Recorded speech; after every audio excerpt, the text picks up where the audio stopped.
I'm Rachel. I'm here with my fabulous co-presenter, Veronica. We are here representing the ABAI Open Educational Resources Special Interest Group. We are absolutely passionate about drawing attention to the need for more OER in our niche discipline.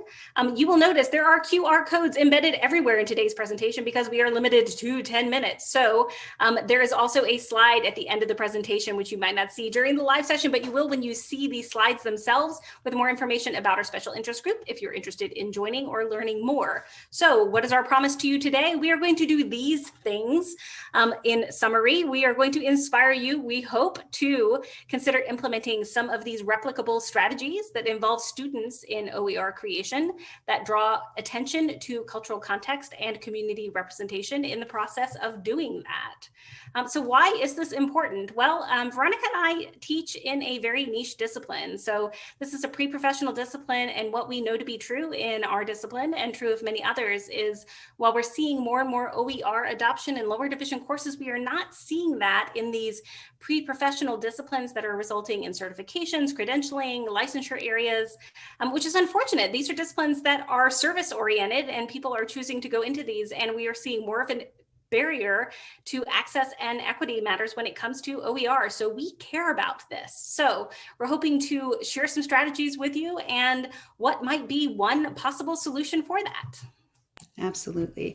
And while it would be wonderful if the leaders of our field of behavior analysis got together and created open resources, it's still kind of a new concept. So we think that barring that movement, and we are working on that, we think open pedagogy and working with our students to create resources to make the job a little bit easier might be one really good step toward the right direction. Next slide, please. Of course, open pedagogy just refers to this idea that we're creating resources that the student is creating a project. The project itself has value beyond just the learning of the student. The student chooses to make that resource publicly available to benefit others, and the student permits others to contribute, refine, and continue that wonderful work of that material they've created by applying an open license. So it really becomes an iterative resource. You can learn more in the seminal article by Wiley and Hilton referenced here and also in our references. Next slide, please. There's a lot of benefits to including students as creators. We know that it's been used many times through a variety of disciplines, everything from simple creation of multiple choice questions by John Gianni to larger projects like students involved in creating a peer-reviewed journal article or students contributing to the culmination of a curated textbook like with Robin DeRosa. One example that we're very excited about from our field is students as content creators in an undergraduate behavior analysis course by Nava and colleagues, which I'm showing you here on screen.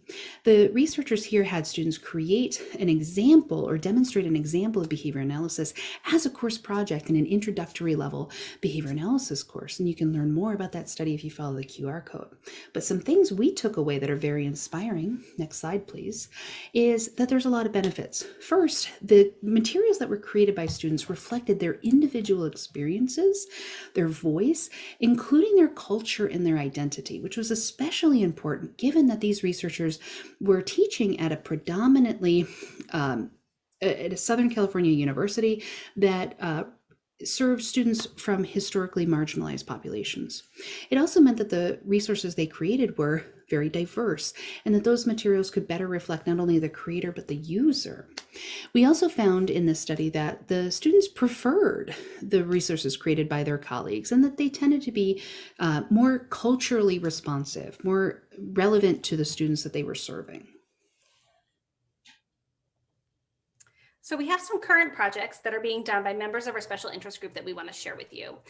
This first one is a glossary project. So in our discipline, applied behavior analysis, we have this task list, this list of objectives, if you will, that our students have to be able to master in order to pass a national board exam when they exit. A lot of terms that students have to be able to master. But what's really fascinating about our discipline is that there's so many applications of those terms, right? So you can see here in the middle of your screen a list of some different areas. We're most known in the area of autism and intellectual disability, but our applications are vast: animal behavior, parenting, adult relationships, pop culture. And so we've allowed students the invited them to have the opportunity to participate in developing an OER where they can come up with examples for each of these terms across those different domains. And so we're putting together, with student involvement, this glossary where these terms can be either, they can search for definitions by term, or they can search for some definitions specifically within those domains. So if a student is specifically interested in animal behavior, they can look up some of these glossary terms only by looking for animal behavior terms. Or if they want to look up more information about fixed ratio schedules, they can look up all kinds of different examples about fixed ratio schedules across a variety of domains. And you can see here one example in pop culture with a Star Wars reference, if that's your thing, and a QR code for more information to learn about this project. Students have enjoyed the relevance of this, including asking to be able to participate long after the course expectation or course invitation has passed. We have a college softball coach who just graduated from our program, who really loved the fact that she was able to participate in a project that allowed her the opportunity to come up with examples that were specifically related to sports, nutrition, and fitness, which is her particular passion and expertise related to behavior analytic content. We also have a member of our special interest group who has worked closely with students in developing this matrix, taking that task list that I referenced before and having students identify existing OER and coming up with a way to crosswalk that to the task list, so that there's this great resource now where students know what OER are already available to help prepare for that board exam.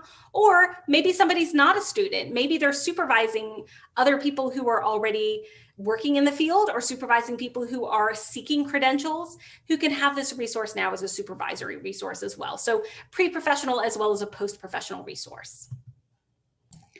And one project that I've been working on with my students is the Open Behavior Artifacts project. In this project, I ask junior and senior level undergraduate students to create some content that reflects behavior analysis in lieu of a formal written project.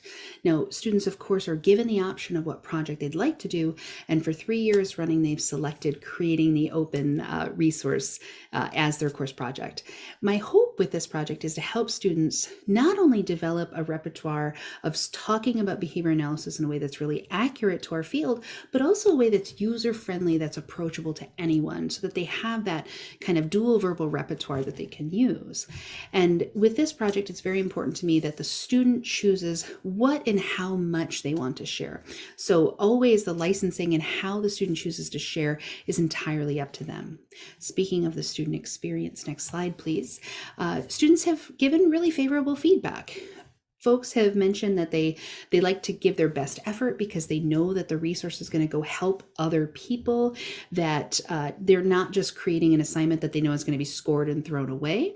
But there are some challenges and some pitfalls too. In a related project that I've conducted with a colleague who studies nutritional genomics, her students in follow-up panel discussions have mentioned that they really appreciate the autonomy and the flexibility that they get to choose what and how they're going to present the content and what topic they're going to choose. But it can be really daunting at the beginning, especially for students who perform well, because they're not really sure what to expect.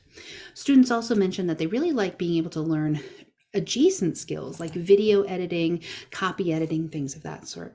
And that they especially like these projects because it allows them to learn the content on a deeper level than they would have if they had just completed a regular assignment, a written paper, what have you. They don't have to just memorize that content and present it, but they have to find new and novel ways of presenting it to others. We do want to share with you some ethical and procedural considerations. First, getting projects like these off the ground can be pretty daunting. It's a lot of work, so don't go it alone. If you can, find other folks at your university, or if they're not at your university, do what we did, which is connect with folks across your discipline to try to do more. Try to incorporate OER and OEP into what you're already doing, because though it's a labor of love, it can be a lot of work. So it's helpful if you're not increasing the work demands so much. And bearing in mind that it is a labor of love, sometimes it doesn't keep to a schedule and you have to be flexible with what you expect and how quickly it goes. Next, bear in mind that when we're talking about student contribution, we have to be respectful and fair and respect that autonomy there. So not only should students be fairly compensated for their work, we shouldn't expect them to create open resources. We shouldn't require that they participate in these projects, because at the end of the day, it's about their intellectual property. So our last point here is bear in mind that you want to respect the students' autonomy, you want to respect their choice, and you want to make sure that you're doing some work to educate students about what the open licenses mean and what they mean for them, and then respect their choice and how they want to share their resource back with others. Thank you so much for joining us today. Again, we've got more resources if you want to check out our slides. We also have information about our SIG, but if you have any questions at all, we hope you'll reach out. Thank you.